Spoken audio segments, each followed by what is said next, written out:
Transitando nuevos sentidos en la existencia, una experiencia de lectura terapéutica con personas mayores. Este trabajo se trata de la experiencia realizada en la Universidad Católica Argentina, sede Rosario, que con un programa de extensión a la comunidad, una agenda para personas mayores, me invitaron a abrir un espacio desde la logoterapia.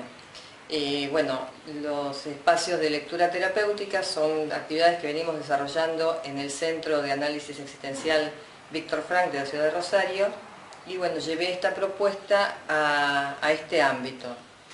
La actividad se inició con una conferencia destinada al público en general, denominada Personas Mayores, renovando el sentido de la existencia hacia una integridad personal, una mirada desde la logoterapia.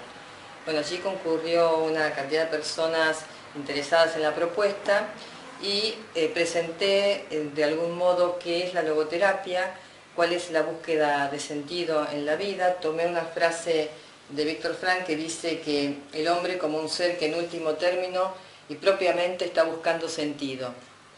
El hombre está siempre orientado hacia algo que él mismo no es, bien un sentido que realizar, bien otro ser humano con el que se encuentra. El hecho mismo de ser hombre va más allá de uno mismo, y esta trascendencia constituye la esencia de la existencia humana. Esa fue la apertura de este ciclo de talleres de lectura terapéutica, que luego continuamos una vez por semana con un grupo nutrido entre 12 y 15 personas mayores. Entonces el objetivo general fue generar un espacio de presencia participante entre el autor y los lectores, que como actividad metaclínica mejora la calidad de vida. Es decir, es una actividad pensada para cualquier persona que esté interesada en compartir con otros un espacio de búsqueda y de reflexión.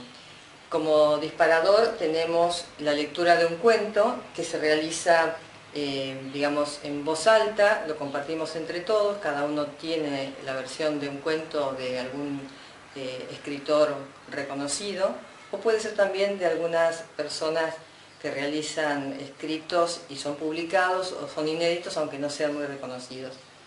Los objetivos específicos de esta actividad son promover la comunicación y el intercambio entre personas, crear un ámbito de reflexión, propiciar la participación a través del diálogo, romper el aislamiento de este modo e integrarse con otros en ámbitos en la comunidad. La metodología, como ya mencioné, consiste en la lectura en voz alta de un cuento en el que el participante se sitúa en un recuerdo de cuando niño alguien le leía un cuento, y posiblemente en el presente, en la actualidad, sean ellos quienes leen algún cuento a sus nietos, ¿no? Entonces es vivenciar desde el comienzo una posición donde están recibiendo, o sea, un valor vivencial. A continuación de la primera lectura del texto, se los deja reflexionando acerca de esa vivencia y luego se los invita a expresar las primeras ideas e inquietudes, es decir, lo que primero se les ocurra. Se aclara que este espacio no es un ámbito de interpretación literaria, no se trata de una comprensión del texto, sino más bien de ir refiriendo ese contenido del cuento o del texto con vivencias personales. Y en un tercer momento entonces se los invita a manifestar o expresar qué emociones despertó el cuento. Este es el punto que más dificultades en general presenta, porque nos cuesta mucho a los seres humanos conectarnos con nuestra vida emocional, nombrar las emociones. Es decir, en general se tiende a hacer una descripción o un análisis o una reflexión racional, pero poco nos conectamos con lo que sentimos, con qué emoción predomina o qué es lo que nos despertó esa historia, esa narración. Luego se van reflejando las identificaciones con los personajes, en qué lugar se ha puesto, a qué personaje comprende más o qué personaje hizo sintonía con su vida personal. Y por último, la relación con vivencias personales, es decir, alguna situación similar a la que se plantea en el cuento, y a medida que van participando, la idea es que puedan participar todos. En general se presentan algunos que son más participativos y otros que son más receptivos o que escuchan. Cada uno de los roles es siempre importante porque estamos compartiendo las vivencias con otros. Ese espacio entonces requiere un sumo respeto por la vida y por las opiniones de los demás, y en general se da espontáneamente.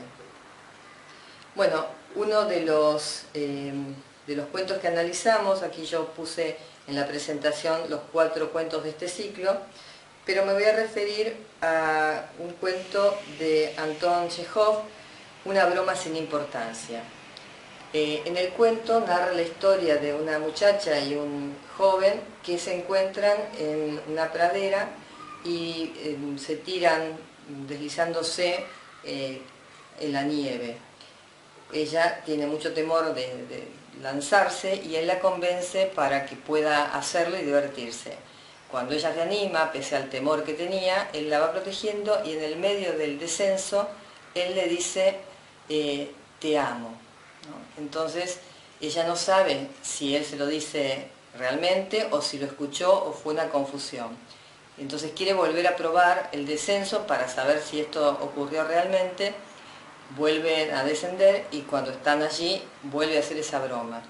Entonces esa broma se repite una y otra vez y el protagonista termina de algún modo diciendo que no sabe por qué hizo esa broma y ella queda con una ilusión y con una fantasía en esa situación. Entonces lo que se reflexionó en torno a ese argumento fue pensar qué efecto tienen las palabras, ¿no es cierto?, dichas al viento, ¿no? Que hay palabras que son transformadoras. En principio, el aliento que él puede brindarle a la muchacha para que se anime a descender, y luego esta palabra dicha al viento que genera fantasías, que genera ilusión. Entonces hablamos mucho de esta capacidad que tienen las palabras de transformar la realidad y de transformarnos, a veces positivamente y a veces negativamente. También se reflexionó sobre el vínculo. En este caso decía, bueno, no había una reciprocidad. Y bueno, se trabajó mucho la idea de cómo se hace entre dos para generar una situación vincular, ¿no? Si esto requiere necesariamente una reciprocidad o qué sucedía en esas situaciones en las que hay alguien que brinda y alguien que recibe, pero no es recíproco. Y entonces hablamos de esta situación vincular, que la presencia del otro necesariamente produce efectos, no nos es indiferente, nos va modificando, ¿no? Va generando nuevas cosas y esa novedad es la que sostiene muchas veces el vínculo. También se ha hablado de las fantasías y qué lugar opera o qué lugar tienen las fantasías en la vida de las personas, ¿no? Y esas intensidades de esas fantasías que se van cruzando.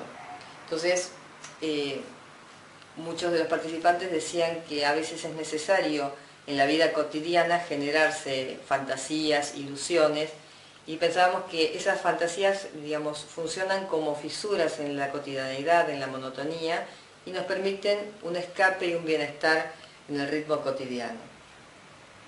Entonces, luego se realiza una conclusión incorporando conceptos de la logoterapia y, por ejemplo, en esta situación pudimos pensar la capacidad de autotrascender que tenemos los seres humanos.